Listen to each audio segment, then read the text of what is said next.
Sevgili dostlar, sizinle bir şey paylaşmak istiyorum bu arada. Az önce kullandığım yapıştırıcı, doldurma yapıştırıcı. Şu an bunun içine doldurmuş olduğum normal yine iskelet tutkalı ve transparan, kuruduğunda şeffaflaşan bir tutkal. Tarih olarak Temmuz'un 20'sindeyiz 2021. Bunun fiyatı 40 küsür bir fiyata satılıyor ve 700 gram 40 küsüre satılıyor. Fakat ben şöyle bir kovayı, 4 kiloluk bir kovayı kargo dahil 90 TL civarında aldım ve çok uyguna geliyor. 700 gram yani çarptığımız zaman neredeyse bunun 5 katı küsurat ediyor. Bu da fiyat 200 TL'den fazla ediyor bunu aldığımız zaman. Bu 90'a geliyor. Bunu da şef sosluk diye geçiyor internetten. Yağdanlık olarak normal kullanılıyor. Fakat ben yapıştırıcı içine doldurdum ve çok da yumuşak. Hemen bastırdığımız zaman akıyor ve ağzı da temiz kalıyor. O yönden de avantajlı. Şöyle kapatıyoruz. Eğer bu işlerle, ahşap işleriyle uğraşıyorsanız kesinlikle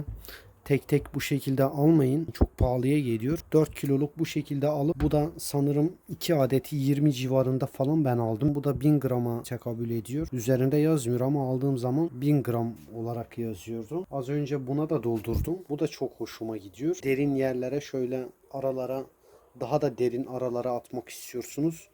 Normal bunların ucu kesildiği zaman zamanla çok kalınlaşıyor ve aralara girmiyor. Bu da 500 cc'lik bir kutu.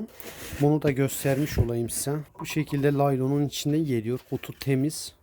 Laylonu direkt bu şekilde ben bantladım. Hem de yine kapattım sıkıca kurumasın diye kalanını. Direkt bu şekilde doldurup şuradaki kovanın, benzer kovaların içine kutuların içine dolduruyorsunuz. Kalanını tekrar kapağını kapatıp rafa kaldırıyoruz. Hatta şöyle ketçap kutusunun içine de doldurdum. Bu da bu şekilde yine ağzı temiz kalıyor. Diyelim kutuları bu şekilde satın almaya da bilirsiniz. Bunun içine de doldurduğunuz zaman hemen biraz deneyeyim.